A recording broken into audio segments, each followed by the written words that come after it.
Imagine preparing for the happiest day of your life, only to discover that the woman you're about to marry and the father who raised you have been betraying you in the worst way possible. What happens when revenge is the ultimate form of justice? Watch as I turned my wedding day into a powerful moment of revelation and redemption. Hi everyone, I'm David, the storyteller on the Family Tales channel. Here, I'll share stories about love, conflicts, betrayal, and infidelity within American families.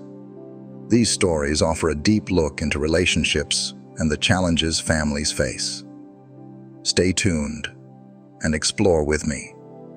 If you love emotional stories and want to uncover the hidden secrets in families, don't forget to like, subscribe, and turn on notifications so you won't miss any of our videos.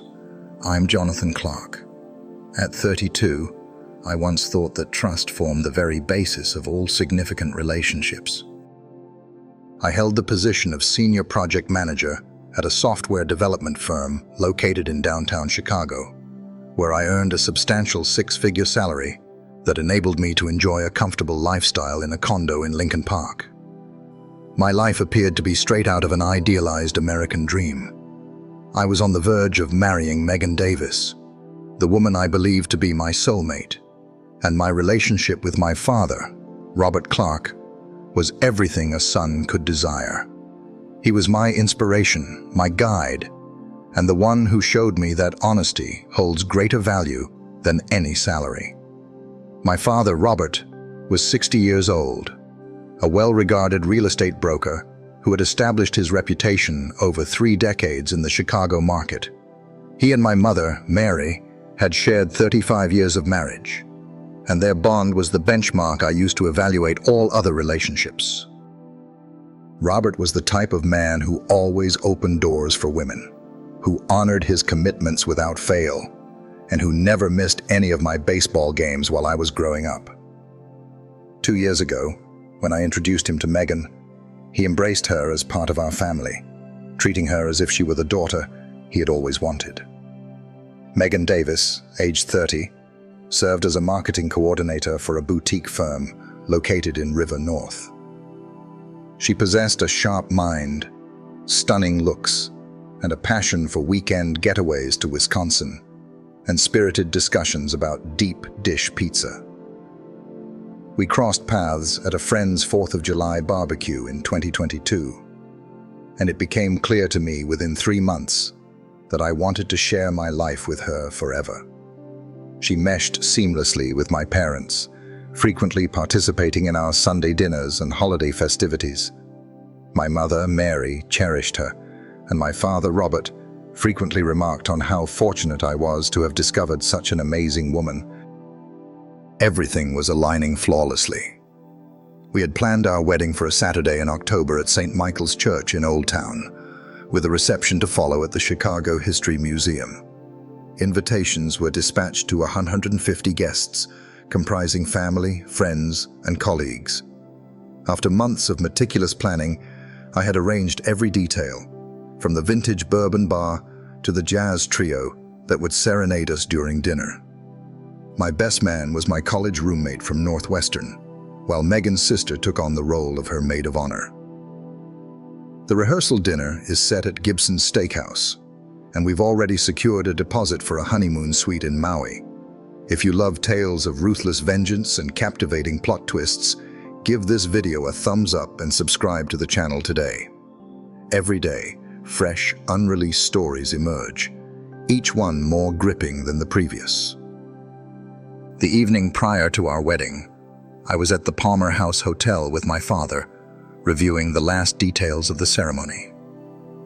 My mother and Megan stayed at a separate hotel with the bridesmaids, adhering to the traditional practice of not seeing each other before the wedding.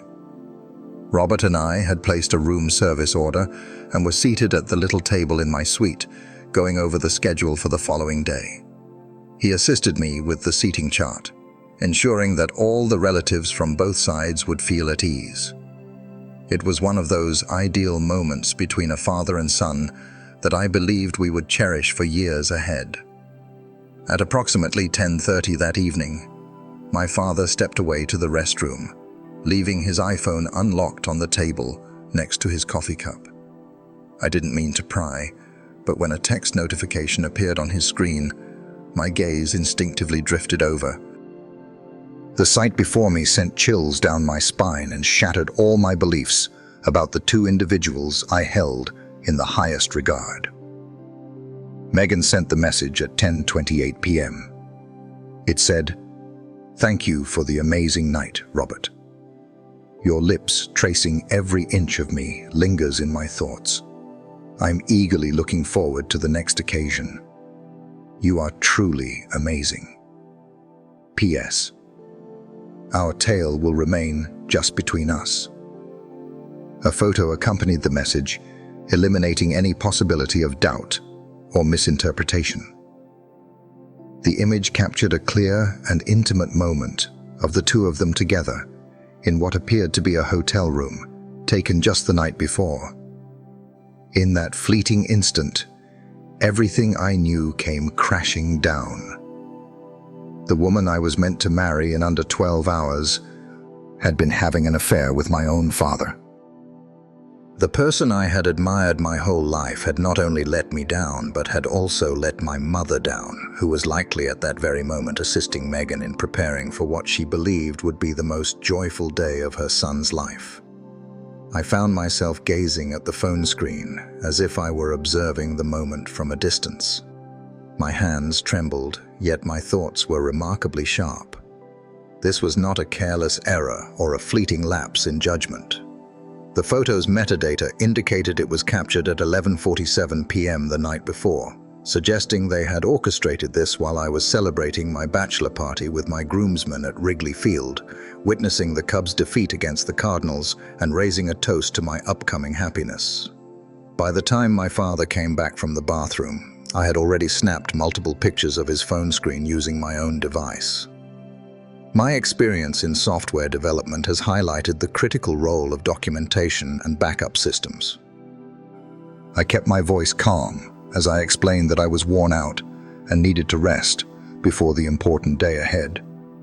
He gave my shoulder a gentle pat and said, "Make sure to get some rest, son. Get ready for an incredible day ahead." The irony was nearly intolerable. Once Robert retreated to his own space, I perched on the bed's edge, allowing the heavy burden of betrayal to wash over me. I reflected on all the moments in recent months when I had observed little details that seemed off. Megan had been putting in extra hours lately, asserting that her marketing firm was securing larger clients. My father had been making more business trips to Milwaukee, claiming that the real estate market there was on the rise. There were shared looks at family dinners, private jokes that left others out, and a new fragrance that Megan wore which my father praised a bit too fervently. I overlooked all of these warning signs because I had full confidence in them. In my profession, I learned to detect irregularities in code, to recognize patterns that were out of place. However, in my personal life, I had overlooked the most apparent flaw in my system. The treachery extended beyond mere actions.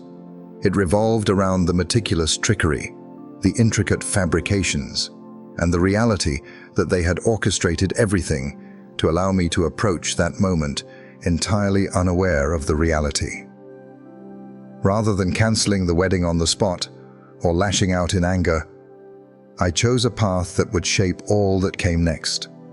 I planned to allow them to believe they had escaped unscathed, only to reveal the truth at the perfect moment, in front of all those who held significance in their lives. My experience in project management has shown me that the most effective solutions demand meticulous planning and flawless execution. I dedicated the following 3 hours to crafting my strategy. Initially, I transferred the images from my father's phone to a cloud server that I managed securely. I crafted a straightforward web page featuring the images and the text message thread, ensuring it was hosted on a dependable server capable of managing significant traffic. I created a QR code that leads anyone who scans it to this web page, and I made it appear harmless, as if it could be a link to our wedding photos or a digital guest book. I utilized the hotel's business center to print 200 small cards featuring a QR code and a message inviting guests to scan for a special surprise from the bride and groom. In the current digital landscape, it was clear that wedding guests had a strong desire to glimpse behind-the-scenes moments, particularly when they believed they were receiving exclusive insights into something unique. The cards appeared polished and authentic, precisely what contemporary couples incorporate into their wedding favors. I reached out to Rebecca Stone, my attorney, despite the clock nearing 2 in the morning. Rebecca had managed my real estate deals and business agreements for years, and she was someone I could rely on entirely. She picked up on the third ring, and even though it was late, she paid close attention as I detailed the situation. "Jonathan," she said, "I truly regret that this has occurred, but I'm relieved to see you maintaining clarity of thought. Clearly, you should avoid signing any marriage documents tomorrow. Regarding everything else, your plans are entirely within the law. Your property, your evidence, your wedding. It's completely within your rights to disclose details about your personal experiences." Rebecca suggested that I keep a detailed record of everything, including timestamps, and ensure I had witnesses for the events that would take place. She volunteered to be my legal representative at the wedding, blending in quietly with the guests in case any issues arose. "At times," she remarked, "the most effective form of revenge is merely the truth, and occasionally that truth can be more destructive than any intricate plan." Despite hardly sleeping that night, I woke up feeling unexpectedly serene. I stepped into the shower, slipped into my bespoke Tom Ford tuxedo, and admired my reflection in the mirror. The man gazing back at me appeared calm, almost regal. For years, I cultivated my image as a person capable of thriving under pressure, adept at tackling intricate challenges within strict timeframes, and consistently achieving outcomes.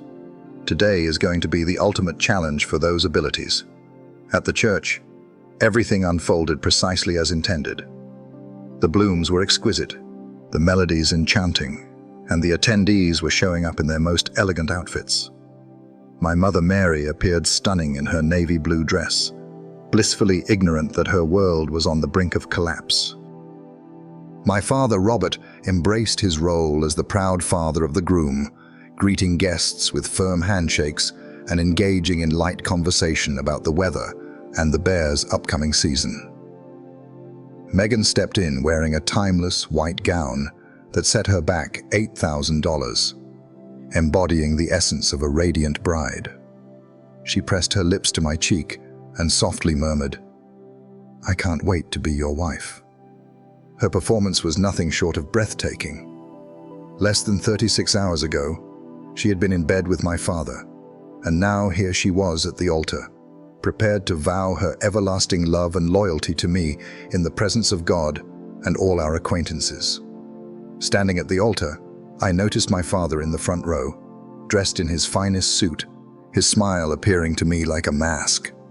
He caught my attention and offered a thumbs up, just like he had done when I graduated from Northwestern, when I received my first promotion, and when I shared my plans to propose to Megan. The level of hypocrisy was astonishing, yet I kept my cool. All was unfolding as intended. Father Mackenzie commenced the ceremony with the customary opening words, and I sensed the pressure of 150 gazes upon us. The attendees comprised my whole extended family, Megan's relatives hailing from Wisconsin, co-workers from both our workplaces, and friends we had gathered throughout the years. My college roommate, Mike, stood next to me as my best man, entirely unaware of what was about to happen. Megan's sister, Sarah, stood by her side as the maid of honor, radiating pride at the joy her sister was clearly experiencing. At the beginning of the ceremony, I had my reliable wedding coordinator, Janet, start handing out the QR code cards to the guests. Janet had coordinated numerous weddings at St. Michael's and was recognized for her tact and expertise. I mentioned to her that the cards would be a surprise for the reception, and she consented to distribute them discreetly during the ceremony. The timing was just right, as most guests would likely be intrigued enough to scan the code right away, yet courteous enough to have their phones set to silent mode. I caught a glimpse of Janet as she navigated the pews, distributing cards to clusters of guests. Uncle Frank from Milwaukee quickly looked at it, and I watched as his expression shifted from curiosity to confusion to sheer horror in just 10 seconds. My cousin Jennifer glanced at her phone screen and brought her hand to her mouth in surprise. David, my boss from the software company, turned pale and displayed his screen to his wife, who gasped in surprise. It was captivating to witness the ripple effect. In just a few moments, almost every attendee in the church had their phone in hand, and the mood started to change noticeably. Whispers filled the air, faces showed disbelief, and phones were being shared among those who were still waiting for their cards. The information was circulating among the congregation rapidly, yet the ceremony persisted. Father Mackenzie was delivering his homily on love and trust when I caught sight of Megan's Aunt Carol, displaying her phone to Megan's mother, who gasped softly before covering her mouth with her handkerchief. My mother Mary occupied the front row, and as my cousin presented her with a card, I observed her examine it with the same intrigued smile she had displayed just moments earlier. The smile vanished in an instant, giving way to an expression of utter devastation that is etched in my memory forever. Megan remained attentive, her gaze fixed ahead as she absorbed the priest's message about sacred vows and everlasting devotion. She was oblivious to the escalating turmoil unfolding behind her. My father Robert started to appear uneasy as he noticed those nearby glancing at their phones and murmuring to one another with a sense of urgency. He leaned in close to my mother and murmured something, but she recoiled from him suddenly, her face now marked by tears. The time I had anticipated has finally come. Father Mackenzie arrived at the customary segment of the ceremony, where he inquired if there were any objections to the union. If anyone has a valid reason why Jonathan and Megan should not unite in marriage, please speak now or forever remain silent. I moved ahead and grabbed the microphone from the priest. The church was utterly still, with only the rhythm of my heartbeat echoing in my ears.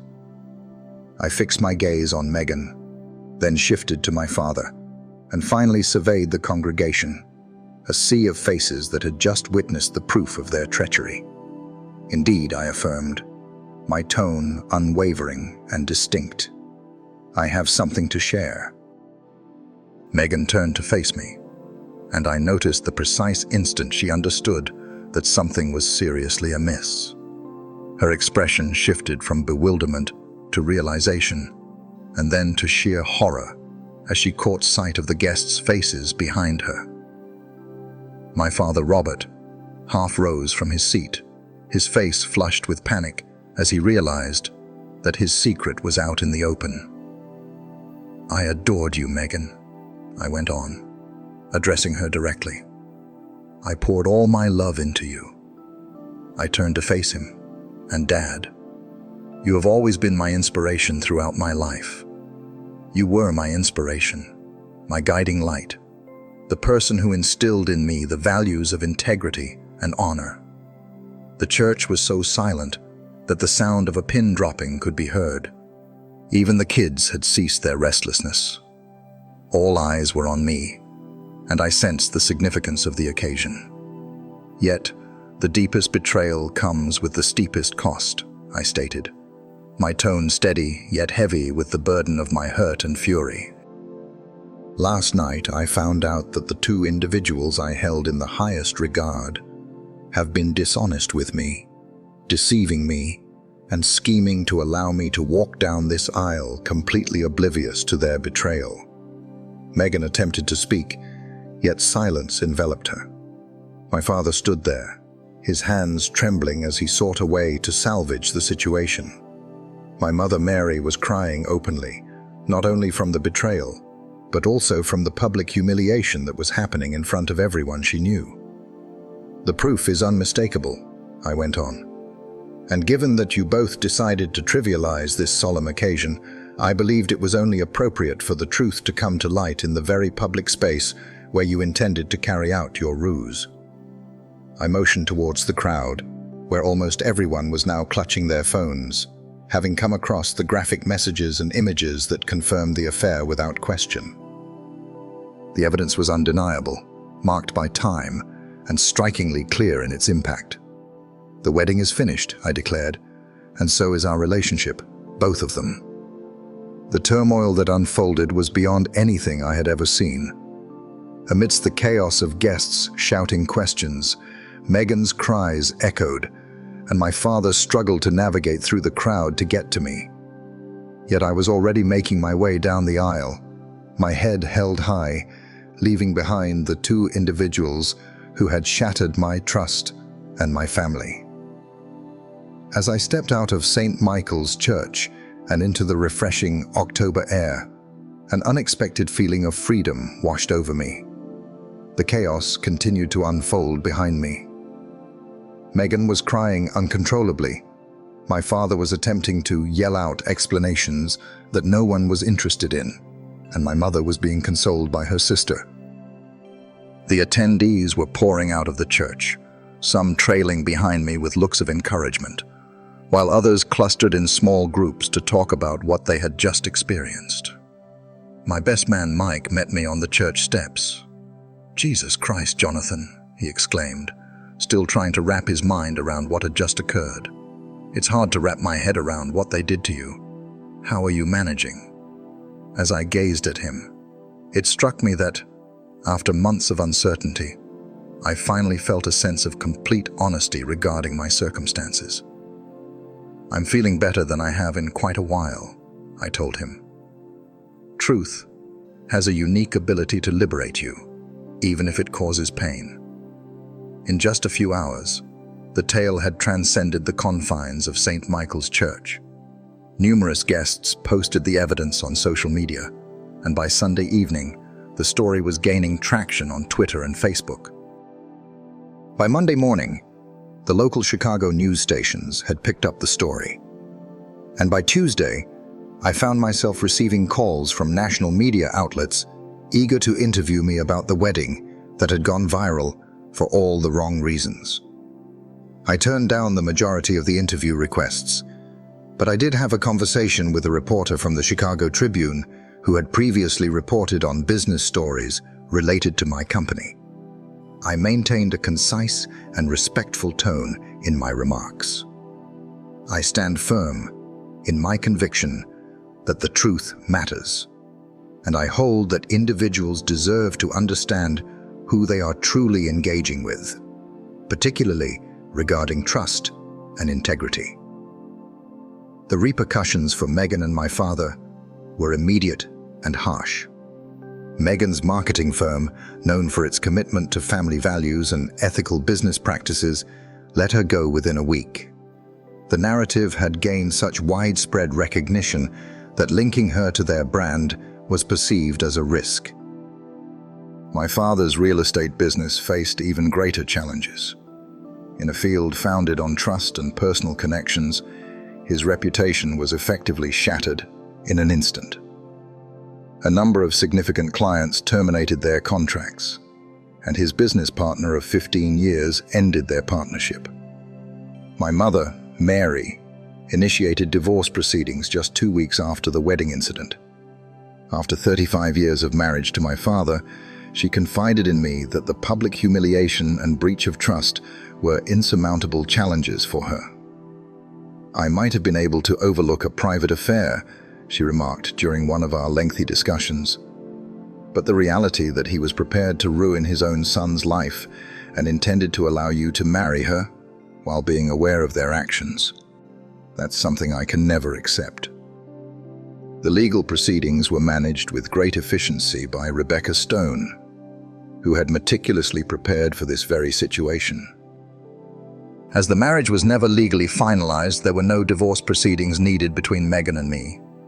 Nonetheless, there were financial issues to address. I covered the majority of the wedding costs, such as the venue, catering, and honeymoon bookings. Although I wasn't able to retrieve the entire amount, Rebecca successfully negotiated settlements that addressed a substantial part of my losses. Most importantly, Rebecca assisted me in safeguarding my assets and making certain that Megan had no legal entitlement to any of my property or savings. The prenuptial agreement we signed was solid, but since the marriage never took place, it turned out to be essentially pointless. What was important was that I had the complete freedom to begin anew without any financial obligations holding me back. The results were challenging, yet they turned out to be more organized than I had anticipated. I took a 2-week break from work to reflect on everything that occurred and to manage the media spotlight. My company showed remarkable support, with my boss David expressing his admiration for how I managed the situation. He remarked that you demonstrated true character. Not everyone possesses the courage to reveal the truth in such a manner. 3 months following the wedding incident, I came to a decision that took me by surprise. I have accepted a job offer from a tech company located in Austin, Texas. A professional connection presented the opportunity, and the timing seemed just right. I was seeking a new beginning, far from the reminders and the chatter that continued to linger in Chicago. Austin presented me with a senior director role that comes with a significant salary boost and the opportunity to engage in innovative artificial intelligence initiatives. Before departing from Chicago, I shared one last conversation with my father. He had been attempting to contact me for weeks, but I had declined to answer his calls. At last, he arrived at my condo on a Saturday morning, appearing older and more worn down than I had ever witnessed before. "Son," he said, "I realize I can't change the past, but I want you to understand that I'm truly sorry. I ruined everything that was important to me, and that regret will stay with me forever." I gazed at him in my doorway, this man who had been my hero for 32 years, and I experienced an unexpected emotion. "What a shame. Dad, I told you I forgive you. It's not about what you deserve. It's about the fact that holding on to anger is draining, and I have more important things to focus on in my life." Half a year later, I found myself established in Austin, engaged in intellectually stimulating projects, and among colleagues who were unaware of my history, only knowing what I decided to reveal. I began to date once more, approaching it with caution and being mindful of trust. The experience provided me with important insights into understanding others and identifying warning signs, abilities that have been beneficial in both my personal life and career. I learned from my mother that Megan has returned to Wisconsin to stay with her parents, and that my father has started working as a sales associate at a small real estate office in the suburbs. Their relationship concluded swiftly following the wedding incident, seemingly unable to withstand the intense glare of public attention. The controversy that united them eventually led to their downfall. The tale of my wedding day revenge had transformed into a sort of myth within Chicago's social scene. Yet I seldom reflected on it these days. I had progressed to greater opportunities, and the betrayal that once felt like a devastating conclusion turned out to be the start of a new and improved existence.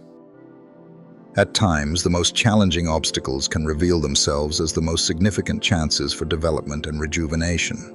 That's it for today's story. If you found it moving, don't forget to share the video with your friends and family. I'd love to hear your thoughts, so leave a comment below. Be sure to like, subscribe, and turn on notifications so you never miss another story. Thanks for watching, and I'll see you in the next video. Have a great day.